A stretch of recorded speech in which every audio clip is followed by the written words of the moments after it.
kalau teman-teman yang selama ini demo, teriak-teriak, terus kemudian takbir, ingin jihad, ingin segala macam lah untuk membela Palestina. Bahkan ada istilahnya Irfan ini barter aja, Palestina ke sini, yang ingin teriak jihad ke sana. Bang seperti apa? Kita ngatasin haji 221.000 aja udah susah, gimana ngatasin 2 juta diangkut ke sini dan tempatnya di mana? Yakinkah kita akan menerima mereka? Karena urusan pagar laut aja nggak selesai-selesai itu urusan di antara kita sendiri. Apalagi nanti ada urusan dari negara lain datang di kita tampung dengan semua lembaga internasional terlibat. Salam saudara-saudara yang diberkati oleh Tuhan. Usai ramai warga Muslim berseru dengan mengatakan jihad. Mereka mau jihad untuk membela Palestina sebelumnya, untuk melawan juga Israel. Tetapi kali ini ketika warga Gaza 2 juta penduduk ingin mengungsi ke Indonesia, apakah tanggapan orang Indonesia terhadap hal ini? Setelah berikut video selengkapnya akan kita tonton. Langsung saja kita simak cuplikan berikut ini. Jadi kalau lihat saudara-saudara kita Palestina, kami yang ada di sini bukan berarti pro Israel, tidak boleh begitu. Karena pada malam hari ini kita mencari solusi, mencari jalan keluar yang mana sudah melalui banyak demo, unjuk rasa, donasi, sampai ada sebuah pergerakan donasi ternyata juga dikorupsi, berbicara tentang membela Palestina dan lain-lain. Tapi hasilnya malah tanah Palestina semakin mengecil kan begitu. Nah, ketika ada usulan dari utusan dari Donald Trump, kita tidak bisa menyimpulkan atau bersuudon karena mungkin itu adalah alternatif atau wacana. Kalau kita suudon, maka tidak akan selesai-selesai yang namanya Palestina maupun Israel itu. Nah, jadi ketika saya ditanya seandainya warga Palestina yang sudah babak belur, yang ibaratnya mempertaruhkan nyawanya, wis tola-tole nggak nemu, lalu kemudian PBB juga hadir untuk itu, kemudian Indonesia menerima, warga Palestina menerima, maka berilah ruang, kesempatan untuk menunjukkan kita pada dunia. Ini momentum loh bagi Pak Prabowo, bagi Presiden. Kalau memang ini nyata, saya sebagai warga Indonesia, orang Islam, yang memang mencintai damai, yang mencintai Palestina, maka ini harus kita terima. Biar tahu bagaimana Indonesia dan bagaimana Indonesia menunjukkan kepada dunia bahwa yang namanya kemanusiaan itu lebih utama daripada ngomong kemerdekaan, tapi akhirnya tenggelam, mati semua. Gus Rofi tidak mencium maksud terselubung, Gus. Kalau kita ketika wacana itu bagus lalu kita suudon terus, nggak akan selesai-selesai, Pak. Ini kan akibat tidak selesai, ini kan karena dari pihak Israel suudon, dari pihak Palestina suudon, pendukungnya juga sama-sama suudon, akhirnya yang babak belur adalah warga Palestina itu, gitu loh. Jadi kalau teman-teman yang selama ini demo, teriak-teriak, terus kemudian takbir, ingin jihad, kepada pemerintah, terutama Presiden Prabowo yang baru dilantik 20 Oktober kemarin untuk mengirimkan pasukan jihad untuk membela saudara-saudara kita yang ada Palestina. Karena hanya dengan jihad sajalah Yahudi itu bisa dikalahkan. Ingin segala macam lah untuk membela Palestina. Bahkan ada istilahnya Irfan ini barter aja, Palestina ke sini, yang ingin teriak jihad ke sana. Kalau untuk ingin mempertahankan kemerdekaan yang katanya itu, bukan berarti begini. Ketika warga Palestina itu misalnya, dan itu pasti direlokasi di Indonesia, misalnya di IKN. Itu kan masih kurang banyak orang itu IKN. Betul nggak? Terus tempat yang layak, biarkan dia dalam tiap harinya tidak memikirkan. Di sana itu beda. Kalau di sini mungkin, kalau yang masih muda-muda ini maling menunggu WA pacarnya. Kalau di sana menunggu kapan bom ini meledak di depan kita. Di Palestina itu pikirannya begitu, dan juga begitu sebaliknya di Israel. Ketika Palestina didukung oleh pihak lain, pasti yang dipikirkan itu.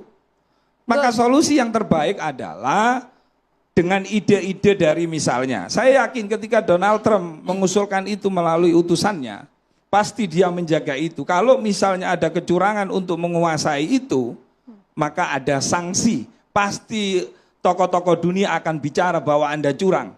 Ternyata Anda ingin merelokasi warga Palestina, ternyata niatnya untuk mencaplok itu. Nah, jika tidak ada pilihan, maka selamatkan nyawanya dulu, selamatkan jiwanya dulu, sambil menata, sambil melakukan lobby-lobby tingkat tinggi yang sekiranya menuju betul-betul perdamaian dunia. Oke, yang ini berarti secara momentum real besar ada. untuk Indonesia. Kita bisa melihat kondisi di sana orang mencintai negerinya kok disuruh keluar. Apalagi sudah gencatan senjata. Kan harusnya bisa dilibatkan dalam perbaikan di sana, bukan dijauhkan apalagi ke Indonesia. Ada yang lebih dekat, kalau bicara lebih dekat. Saya ingin mengurai dari bahwa dalam pemerintahan itu kembali kepada kemaslahatan. Bukan hanya sekedar kita menunjukkan kebaikan kita di mata dunia. Maslahatnya apa? Pasti damai. Sekarang sudah ada gencatan senjata. Nah kalau sudah damai kan berarti nggak ada bom. Tapi yang sering melanggar itu dalam perjanjian adalah Israel. Kemudian orang semua menjadi rahasia umum dan umumnya rahasia bahwa senjata dari Amerika. Ini bukan suudzon, ada bukti. Mungkin nanti Prof. Hikmahanto bisa menjelaskan hal ini. Ya, lebih kompeten daripada saya. Ini bukan suudzon, sudah ada fakta kok masih suudzon gitu loh. Nah kalau bicara umumnya maslahatnya, kalau masyarakat diajak bersama-sama membangun di sana, itu lebih baik. Mereka rela kok mau balik, yang penting jangan dibom. Gimana Israel jangan ngebom lagi, patuhi terhadap perjanjian itu. Yang ketiga, mana yang lebih dekat jauh-jauh ke sini ke Indonesia? Yang lebih dekat di sana ke Yordan, lebih dekat ke sana umpamanya tadi Qatar umpamanya. Jadi pada ke Indonesia kok jauh-jauh ke Indonesia? Kita cukuplah membantu orang itu di tempatnya tidak dicabut. Itulah yang kita lakukan dari Indonesia sepenuhnya mendukung kemerdekaan. Kalau mereka pergi ke sini ngapain didukung kemerdekaan, sudah nggak ada tanah airnya kok. Jadi mari kita berpikir realistis, kita ini melihat apa yang memang nyata. Dan kalau terjadi ke sini, yang jadi ke sini kita bukan penerima untuk pengungsi loh. Itu hanya transit. Kita nggak dalam negara kita tidak meratifikasi untuk jadi tempat pengungsi, tapi hanya menjadi transit saja. Sementara. Nanti Prof. Hikmahanto akan menjelaskan itu, saya pikir bisa lebih jelas. Sehingga kalau di sini menjadi tempatnya penampungan tadi itu tidak pas. Pertama orang dicerabut dari tempatnya. Lain lagi kalau mau curiga, ini aja curiga. Ketika ini dibangun, apakah sama dengan yang mereka rasakan? Kalau mereka mau lah, anggaplah kita ini anggap mereka mau dan ini adalah kebaikan. Apakah mereka nyaman dengan yang dibuat? Orang kan ada kenyamanan dengan rumahnya. Yang dibangun seperti kalau dibangun gotong royong, kemudian dia yang mengerjakan, kita membantu ke sana di berbagai penjuru datang. Jadi tidak dibantu, orangnya nggak ada. Nanti datang kamu balik ya, itu kan nggak pas. Anggaplah bencana, udah Bapak pergi dulu, nanti saya bantu. Ini dibikin gedung, Bapak selesai baru jadi. Saya pikir kerangka berpikir kita mencari kemaslahatan itu karena ala maslahatir ra'iyah. Saya pikir itu yang harus menjadi titik tekannya. Soal kita menunjukkan bahwa kita toleran, berislam yang baik kan tidak harus ke sini. Dulu kita pernah Majelis Ulama Indonesia itu mengundang pemuda-pemuda seperti di Afghanistan. Itu diundang ke kita sebagai generasi di masa yang akan datang. Tapi kalau 2 juta ke sini, lain lagi makan siang aja masih sulit kita ini nyari anggarannya. 2 juta loh, Mbok. Terus rumah siapa yang mau ditempatin? IKN jadi tempatnya banyak, tempatnya IKN, tempatnya pengungsi. Apa iya IKN mau jadiin pengungsinya yang 2 juta itu layak nggak kita pikirkan taruh di sana? Jadi sebenarnya aspek peraturan kita juga tidak tepat, aspek kemaslahatan tidak tepat. Kalau saya usulkan yang tengah benar-benar tengah gitulah, kalau memang mau tengah, PBB aja tidak ngangkat sini kok. Netanyahu dibilang sebagai penjahat perang nggak bisa dilaksanakan kok. Orang tidak sampai minta ditangkap, ada pengadilan dan bukti hukum seperti itu. Nah, ini bukan suudzon ini realistis dan semakin kecil itu kan bertanda penguasaan. Dan itu dihancurkan seperti itu ke manusia. Sekarang ada berapa bom? Ada 3.016 pembantaian di sana. 46.000 lebih 46.000. orang yang meninggal. Iya, kalau yang ini datanya Pak Hikmahanto tadi 45, kalau saya baca ada 46.000 loh. Berapa kali dari 2 juta itu? Gelombang seperti apa? Kita ngatasin haji 200 21.000 aja udah susah, gimana ngatasin 2 juta diangkut ke sini dan tempatnya di mana? Nah, jadi nggak realistis menurut saya hal seperti ini. Oke. Izin menambahkan. Siap. Ya, izin menambahkan, mohon maaf sekali ya, karena apa yang disampaikan oleh Gus Rofi itu sangat mirip pola pikirnya dengan pola pikir priai kolaborator zaman Belanda dulu.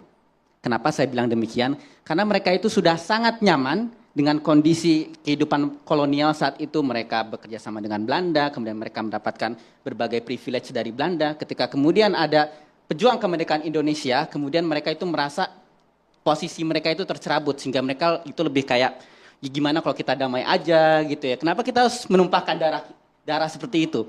Padahal sebenarnya intinya dari sinilah kita paham kenapa ada ungkapan merdeka atau mati. Kenapa ada ungkapan ish kariman au mut syahidan. Atau ungkapan kalau dalam bahasa Yunani eleftheriai thanatos. Bagaimana kita bisa memilih mati atau merdeka, itu pilihannya. Dan kita tahu dari sini kenapa warga Gaza akhirnya mereka meninggal, mereka kemudian mengalami berbagai genosida. Ini adalah berbagai bentuk dari pengorbanan untuk memulai kemerdekaan. Kita tahu inti kemerdekaan dari situ. Mengapa? Itulah kenapa kita harus terus menghargai jasa pahlawan kita terus mengenang mereka, karena itulah mati atau merdeka. Dan bangsa yang terjajah itu tidak pernah memiliki punya pilihan. Pilihan bagi bangsa yang terjajah adalah sebuah kemewahan. Jadi intinya kita cuma punya 2 pilihan ketika kita dijajah, merdeka atau mati. Gus Rofi, ditanggapi singkat. Baik, terima kasih Yai Khalil Nafis dan Mas Mas Kris Mas ya. Kris. Jadi saya tadi kan sudah nyampaikan, jika memang warganya ya, itu garis besarnya di situ. Ini ada tawaran nih, ada wacana nih dari Donald Trump. Ya, kalau kita niatnya suudon, ya jelek, pasti pikiran kita jelek. Nah kalau warga, tadi saya bilang, ketika ada 2 pilihan, nyawa, keselamatan, jiwa, atau tanah, maka yang terbaik adalah menyelamatkan nyawa. Nah yang demo itu kamu lihat nih, orang mencari duit dari donasi atas nama Palestina, itu luar biasa dapatnya. Sampai dikorupsi, ditangkap oleh Bareskrim. Jadi nggak perlu ragu deh untuk bantu rakyat Palestina kalau memang keinginan warga Palestina, keinginan PBB, dan keinginan Presiden Republik Indonesia. Terima kasih.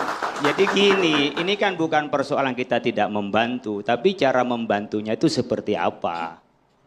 Kita tahu bahwa Indonesia adalah yang paling getol membantu Palestina.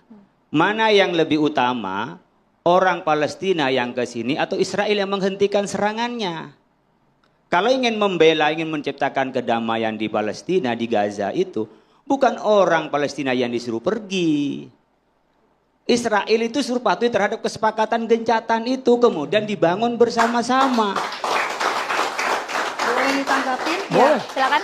Silakan, Pak. Saya mau Langsung. tanggapi tentang sepertinya Israel ini jadi tokoh jahat gitu ya. Betul, Padahal 2005 Israel keluar dari Gaza. 2005 Israel keluar dari Gaza, memberikan Gaza untuk Palestina, otoritas Palestina. Yang berkuasa adalah Fatah. Justru Fatah digulingkan oleh Hamas. Dan sejak 2006 itu Gaza menjadi basis teroris. Nah kalau mau dibilang merdeka atau mati, pilihan saya adalah orang Gaza harus bisa hidup berdampingan dengan orang Israel. Jangan kirim rudal, jangan bangun terowongan. Semennya dibikinlah rumah sakit, sekolah, bikin jalan, lapangan pekerjaan. Bapak Ibu, ada 10.000 orang Gaza bekerja di Israel sebelum 7 Oktober. Saya saksi mata, saya pernah ke Kibbutz Nirim melihat seorang muslimah dari Gaza kerja di Kibbutz Nirim. Kibbutz Nirim jadi korban teror 7 Oktober 2023, 4 orang tewas. Nah Bapak Ibu semua, Gaza kalau dibangun dengan baik, dengan benar, maka Gaza itu bisa menjadi seperti Singapura. Dengan pantai Mediteranianya yang indah. Gaza bisa jadi seperti Dubai, seperti Hong Kong. Pertanyaannya, Hamasnya mau nggak? Kalau Hamas sekarang sudah bertransformasi menjadi Hamas yang mau hidup berdampingan, saya sih oke-oke aja. Orang Gazanya nggak usah direlokasi. Kalau mau dibilang Israel ketakutan dengan populasi Arab, enggak. Buktinya apa? Orang Arab di Israel itu ada. Dan mereka bisa jadi anggota Knesset, mereka bisa jadi dokter, jadi insinyur, mereka bisa jadi apapun yang mereka mau. Oke. Dari pembebasan kita belajar baik dari Israel maupun Palestina bahwa memang kemanusiaan itu adalah tunggal yang sempat saya sampaikan di awal. Kita nggak bisa atas nama korban mengatakan di Israel lebih sedikit, di Hamas lebih sedikit. Iya. Ini bukan soal statistik. Bukan statistik, soal rasa itu soal perasaan, soal kemanusiaan. Dan kita lihat bagaimana 3 orang yang dibebaskan sama rasanya dengan yang 90 orang dibebaskan. Terutama keluarganya. Mereka begitu dibebaskan luar biasa. Jadi ini menurut saya harus menjadi sebuah acuan kita di dalam bergerak di dalam ini semua. Bahwa kita ingin kemanusiaan yang bulat, yang utuh. Bukan yang kemudian ini manusiawi kalau kepada golongan tertentu. Tapi tidak berlaku bagi golongan yang lain. Nah oleh karena itu catatan saya yang keempat. Ini pada akhirnya yang saya belajar dari gencatan senjata. Tidak ada hal positif yang saya masukkan di catatan keempat. Kalaupun harus berkontestasi, mari berkontestasi secara positif, bukan secara destruktif. Apa contohnya? Kontestasi apa maksudnya? Antara Israel dengan Hamas atau Palestina? Boleh, dengan siapapun kita boleh berkontestasi, tapi jangan dalam bentuk hancur-hancuran begini. Dan ini sebenarnya waktu mau pembebasan ada kontestasi itu. Sekarang ini kan kayak semacam kontestasi siapa yang paling berkomitmen. Masih ingat kenapa ini lambat sampai 3-4 jam dari 8.30 waktu setempat? Karena Hamas dianggap oleh Israel tidak komit karena tidak memberikan 3 daftar nama. Lalu Hamas kasih keyakinan bahwa kami komit, mohon maaf karena memang ada keterlambatan. Bagi saya ini positif. Kalau kita mau berkontestasi, ayo kontestasi secara positif, bukan dengan ngebom ke sana kemari. Ayo, ini dalam konteks samawi ya. Saya katakan ini adalah keluarga, Kristen, Islam, Yahudi keluarga, dan itu adalah perjuangan saya terus terang secara pribadi. Itu satu keluarga memang. Memang yang paling sering berantem itu karena saudara kan? Karena saudara. Satu keluarga. Jadi bagus kalau ini dikembangkan kontestasi positif. Ayo kita jaga perdamaian, jangan biarkan orang untuk menjadi saling bunuh. Daripada kontestasinya negatif dalam bentuk peperangan. Dan tugas Anda bertiga untuk juga ikut berkontribusi. Saya ke Bu Koni dulu. Bu Koni, meski kadang saya berpikir pribadi ya, apa tidak fair gitu ketika melihat Gaza itu sudah luluh lantak seperti itu, kemudian akhirnya kita damai setelah habis-habisan genosida, maafkan istilah saya gitu kan. Tapi dalam perspektif militer, bukan soal menang kalah, apa yang bisa disampaikan Bu Koni? Panjang lebar dulu, saya cuma mau bilang bahwa kita perhatikan nggak special envoy-nya Trump untuk Middle East, Steve Witkoff, itu kok tiba-tiba bilang bahwa dia berpikir untuk relocate Gaza civilians to Indonesia. Itu adalah statement yang menurut saya nggak main-main dan kita harus pikirkan serius. Karena pertama, kenapa ide itu muncul? Apakah karena melihat begitu semangatnya Indonesia untuk memerdekakan Palestina dan menyelesaikan masalah Palestina? Tapi buat saya ini kalau toh ini diterima, nanti mungkin Bapak Dirjen dari Kemlu bisa lebih jawab, bisa jauh lebih baik. Tapi intinya buat saya ini mungkin bisa jadi masalah baru. Karena dari satu perspektif tentang ide Witkoff ini bisa juga dianggap bahwa terjadi pengurangan orang Palestina dari area Palestina. Itu nomor satu. Yang kedua, yakinkah kita akan menerima mereka karena urusan pagar laut aja nggak selesai-selesai itu urusan di antara kita sendiri. Apalagi nanti ada urusan dari negara lain datang di kita tampung dengan semua lembaga internasional terlibat. Jadi sebelum kita bahas lebih jauh, saya mau ingatkan dulu tentang statementnya Steve Witkoff karena itu menurut saya lebih penting. Bahwa tentang senjata ini, kalau saya kaitkan dengan pertanyaan pertama tadi, saya tuh agak ragu ini bisa lama berjalan. Karena bagaimanapun juga kita harus memahami, siklus ini kan berulang. Bahwa gencatan senjata ini terjadi, terima kasih, thanks God it happened. Tapi siklus ini itu berulang. Ada beberapa masalah akar yang tidak pernah selesai, yaitu bagaimana sengketa wilayah, hak pengungsi misalnya, dan akses terhadap sumber daya itu menjadi masalah yang akan muncul. Lalu ada kurangnya kepercayaan dan komunikasi antara mereka, pengaruh ekstremisme. Ketika saya ngomong ekstremisme ini nggak bicara soal bagaimana kelompok garis keras Hamas aja di Gaza, tapi juga tentang kelompok sayap kanan di Israel yang banyak juga komplain tentang ceasefire ini. Lalu kondisi kemanusiaan, karena kondisi kehidupan yang buruk itu akan memicu kebencian, memicu kemarahan, memicu permusuhan. Itu mudah. Lalu kurangnya mekanisme akuntabilitas. Jadi ada kesepakatan tuh seringkali tidak memiliki mekanisme yang dapat menegakkan kepatuhan. Nah itu juga akan menjadi masalah. Dan bagaimanapun mediatisasi dari dukungan internasional itu perlu. Saya merasa agak berat ini untuk bertahan lama. Sekali lagi mohon maaf, sekali ini saya agak half full ya melihat masalah ini. karena ada pertukaran tahanan sandera yang nggak seimbang.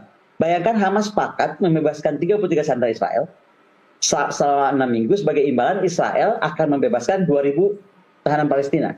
33 compare to 2.000, itu jauh sekali bedanya. Sehingga tantangan pertama saja sudah terjadi komplain tentang pertukaran yang tidak seimbang. Ya kan, ini sudah ada banyak perdebatan. Kalau kita baca kritikus sudah memicu perdebatan, karena kalau begini, ini ada kesepakatan ini pertama tidak fair. Kedua adalah akan memperkuat kembali Hamas, memberi mereka peluang untuk berkumpul kembali, melanjutkan aktivitasnya. Ini sekali lagi dari perspektif keseimbangan ya. Saya nggak belain Hamas nih. Soal orang suka jadi salah baca seolah-olah saya menuduh Hamas atau membela Hamas. Saya cuma ceritakan tantangannya apa. Kita mesti positif thinking, tapi sekali lagi nggak mudah. Bagaimanapun jalan menuju perdamaian ini sudah terbuka, ya kan? Tapi untuk lebih permanen, ini kerangka kerjanya harus serius. Untuk betul-betul buat ini permanen itu kerangka kerjanya harus serius. Dan bagaimana kemudian kita harus bersyukur dengan ini dibuka, seperti tadi disampaikan, bantuan kemanusiaan sudah bisa masuk, karena ini yang sangat paling dibutuhkan. Nah, tapi yang paling penting sekarang bagaimana Amerika, bagaimana Mesir, bagaimana Qatar memediasi gencatan senjata ini. Jadi ini ada negara-negara yang menurut saya sangat terlibat. Tapi kembali ke statement saya tadi awal, kalau sampai ide memindahkan beberapa orang Palestina ini ke Indonesia, ini PR besar untuk Kemlu, PR besar untuk Menlu baru, PR besar untuk Presiden Prabowo. Oke, ini menarik. Pak Dirjen Jailani, tadinya saya anggap ini bercandaan ya di administrasinya Presiden Trump. Tapi kata Bu Kony tadi, kita harus antisipasi juga soal ini. Pak Jailani, bagaimana Anda membaca situasi ini? Di tengah kondisi kita sedang bahagia sebenarnya bahwa ada gencatan senjata, tapi ada PR yang tadi kata Bu Kony juga harus kita antisipasi. Komentar Anda, Pak Dirjen. Terima kasih Mas Doni. Pertama-tama kalau diperkenankan saya ingin menyampaikan terlebih dahulu bagaimana pandangan dan sikap Indonesia terhadap kesepakatan gencatan senjata yang dapat dicapai. Kita pastinya sebagaimana telah disampaikan oleh Kementerian Luar Negeri, kita mendukung dan menyambut baik semua upaya untuk menghentikan kekerasan. Dan apalagi mewujudkan perdamaian. Mengenai pernyataan sepihak yang disampaikan tadi, ada wacana untuk mengirim pengungsi, saya tidak tahu persis itu beritanya dari mana, bahwa untuk menyelesaikan persoalan rekonstruksi Gaza, maka rakyat Palestina sebagian akan itu kita tidak menginginkan setiap upaya untuk mengosongkan wilayah Palestina. Karena upaya ini bukan baru sekarang ini dicoba, sudah ingin dicoba beberapa kali dalam waktu yang lalu. Dasar kita beragama paling tidak sebagai Muslim, sebagai Kristen, sebagai Yahudi yang kurang lebih value-nya sama. Ini tentang bagaimana kita merasakan persaudaraan itu. Ini soal kemanusiaan. Kemanusiaan adalah agama kita bersama. Tapi saya jadi ini lagi nih, skeptis lagi tadi. Kembali ke Bu Kony gitu kan. Karena kalau tim transisi Bu Kony yang bilang, ya saya nggak tahu ya kalau di Amerika mungkin, bukan mungkin ya, pasti serius dong itu. Kalau tim transisi mengatakan bahwa idenya nanti akan membawa orang-orang Palestina atau Gaza kemudian salah satunya ke Indonesia. Wah, ini PR-nya Pak Dirjen, ya kan, Mas Hasib juga akan tambah banyak. Saya tidak bisa membayangkan kalau dulu kita kedatangan manusia perahu dikasih satu pulau. Kalau ini pasti berbeda. Yakinkah Anda, Bu Kony, ini akan kemudian dikerjakan secara serius oleh administrasi Trump? Kalau iya, apa yang harus kita lakukan? Saya kira gini ya, dalam level seorang special envoy dari seorang presiden, dia nggak mungkin ngomong sembarangan. Apalagi disampaikan di NBC dan di Jerusalem Post. Jadi ini bukan gosip, ini statement resmi dari Steve Witkoff bahwa dia akan melakukan population regulation proposal. Bahwa kemudian belum diterima Kemlu, that's another story. Tapi ini sudah disampaikan beliau secara resmi di NBC dan juga di Jerusalem Post hari ini jam 6.30 waktu Israel. Jadi kalau saya melihat itu sebagai sebuah sikap serius. Tetapi lepas dari itu juga, saya rasa selain memang akan jadi PR besar dan kita harus siap-siap untuk menerima PR itu kalau kita memang mau menerima. Saya juga mau mengingatkan tentang kompleksitas masalah ini. Kita mesti berterima kasih sama Trump. Seperti saya bilang, Trump ini selalu punya ide-ide menarik gitu untuk menyelesaikan masalah Timur Tengah dengan Jerusalem Accord. Kemudian sekarang dia bisa mendorong Netanyahu atau menekan Netanyahu untuk kemudian mengalah ya. Tapi jangan lupa ada senator Lindsey Graham di sana yang mendesak pemerintahan yang akan datang ini, lepas dari masalah Israel Palestina, itu juga harus meliputi kasus Timur Tengah lebih luas. Misalnya apa? Lindsey Graham tuh bilang bahwa program nuklir Iran mau beresin sekalian, jangan cuma ini. Nah, kalau ini yang terjadi, maka menurut saya ini akan dampaknya ini bukan saja si ceasefire ini menjadi punya tantangan baru, tapi apapun kebijakan Timur Tengah, termasuk terkait gencatan senjata ini, akan kemudian dikaitkan ke Iran, ini membuat juga masalah baru lagi. Karena sekali lagi melihat Timur Tengah kan nggak cuma Israel Palestina, tapi bagaimana sikap Amerika terhadap Iran, yang selama ini kita tahu seperti apa. Jadi perubahan dinamika ini, kemudian bagaimana kebijakan Biden masuk kemudian kebijakan Trump ini, saya cuma berharap perubahan kabinet yang sedang terjadi di Amerika ini mampu melahirkan kerjasama yang lebih serius menengahi gencatan senjata ini. Tapi sekali lagi tentang buat saya pribadi, karena kita orang Indonesia, pernyataan Steve Witkoff ini nggak main-main, dan dia ini juga bukan saja kita harus kaget, even di sana juga kaget, ini kan kebijakannya seperti kontroversial. Nah, apa tadi? Apakah untuk alokasi dan mengurangi populasi Gaza? Itu yang kita mesti pertimbangkan. Atau mungkin Bu Kony ya, bahwa ini adalah upaya perang gaya baru tanpa melibatkan militer dengan tujuan merelokasi, memindahkan, ya membuat orang-orang Palestina itu pergi dari tanahnya, begitu? Depopulisasi, Pak. Kalau saya boleh potong ya, depopulisasi. Ini adalah sebuah kebijakan yang kalau kita lihat dari strategi perang nih, mungkin mengadakan depopulisasi terhadap orang-orang di sana di Gaza. Ya, artinya kalau itu terjadi, sebenarnya tujuan Israel akan tercapai, Mas Hasib ya. Ya, sekali lagi kalau memang itu bisa dilakukan, itu akan mencapai tujuannya. Walaupun tadi yang kita baca ya, analisanya, ini tujuannya untuk mengusir paksa, bahasa lainnya, entah atas nama solidaritas ke Indonesia, atau jangankan ke Indonesia, jauh-jauh bahkan ke Mesir, ke Yordan yang bertetangga, mereka nggak mau. Walaupun memang perbatasan nggak dibuka. Jadi hari ini yang kita bicarakan, ini kalau kita mau belajar, ada cinta nasionalisme yang sedang dipertontonkan juga oleh orang-orang Gaza, orang-orang Palestina. Dan sebenarnya dalam konteks nasionalisme itu adalah wajar. Semua bangsa mempertahankan tanahnya dengan darah. Nggak ada bangsa manapun. Di Indonesia kita bertahan dengan darah. Ya, namanya juga tanah tumpah darah. Nah, tanpa tumpah darah, bukan tumpah air gitu ya. Jadi ini tanpa tumpah darah. Pasti akan dipertahankan. Dalam konteks itu, ketika kita melihat orang-orang Gaza, orang-orang Palestina bertahan, maka sebenarnya itu kewajaran sebagaimana dilakukan oleh orang-orang Israel, orang-orang Amerika, orang-orang Eropa, orang-orang Indonesia. Nah, oleh karena itu yang saya bilang tadi, ayo kita kembalikan kepada, saya sekali lagi merasa miris tentang ini semua, karena kita dipandu dengan yang saya sebut sebagai nilai-nilai kemanusiaan dan kemodernan yang tidak berpihak itu. Dan kenyataannya dalam konteks realitas Gaza, itu nilai kita tidak bulat lagi.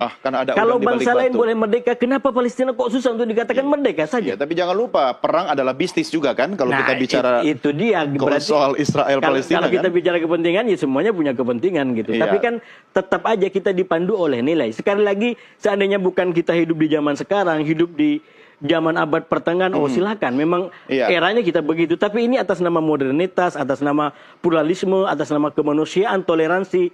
Saya nggak bisa bicara tentang itu semua ketika ini kita nggak bisa tegak. Jadi kuncinya bagi saya adalah merdekakan Palestina itu sebagai hutang peradaban dan keadaban modern kita.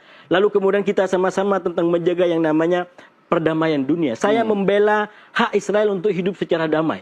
Walaupun saya mendukung kemerdekaan Palestina, bukan kemudian dalam logika Israel bube hangus. Saya tidak dalam posisi itu. Secara pribadi. Palestina merdeka berdampingan secara indah menghormati dengan Israel. Walaupun kata Pak Dirjen itu mimpi gitu. Saya mengikuti kata Pak Dirjen itu mimpi. Tapi semua diawali dari sebuah mimpi. Betul, kemerdekaan Indonesia juga diawali dari sebuah mimpi. Saudara-saudara, itulah dia video cuplikan yang baru saja kita tonton tadi videonya. Dan kita pasti sudah memahami apa yang disampaikan oleh beberapa tokoh-tokoh ini. Yang mana selama ini kita melihat bahwa ramai warga muslim teriak-teriak jihad untuk melawan Israel. Tetapi kali ini ketika 2 juta warga Gaza ingin mengungsi ke Indonesia, dan kita sudah mendengar sendiri tanggapan daripada mereka. Apakah Indonesia, apakah IKN akan siap menampung 2 juta warga ini? Nah, itu kembali kepada kita. Nah, yang mau saya komentari di sini adalah bahwa kita dalam menolong sekelompok ataupun menolong orang ataupun menolong bangsa, kita harus menolong dengan cara yang benar. Selama ini kita melihat mereka mau menolong Palestina, tetapi caranya untuk menghancurkan bangsa Israel.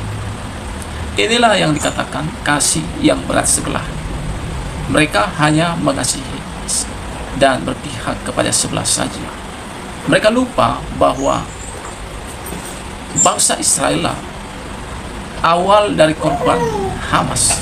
Hamaslah yang lebih dahulu menyerang orang-orang Israel ketika mereka sedang melakukan ibadah, sehingga banyak korban, termasuk itu bayi, anak-anak, tidak sedikit yang meninggal. Dan itulah yang menyebabkan Netanyahu sebagai Perdana Menteri membalas setiap serangan yang dilakukan oleh HAMAS. Perlu kita pahami dan kita ketahui akan hal ini. Mari kita dalam menolong, ya, untuk mendamaikan kedua bangsa ini dengan cara yang benar. Jangan dengan cara berpihak sebelah. Pro yang satu, benci kepada yang lain. Tidak boleh seperti itu. Karena kalau hal itu dilakukan di negara Kesatuan Republik Indonesia, maka perdamaian itu tidak akan pernah terjadi. Nah, teman-teman, apa yang menjadi komentar saudara terhadap video ini? Silakan isi di kolom komentar. Dan kita berdoa kiranya warga Gaza yang 2 juta yang mau mengungsi, kiranya diberi tempat yang baik dan layak bagi mereka, dan kedua bangsa ini kiranya berdamai kembali. Tuhan memberkati. Salam.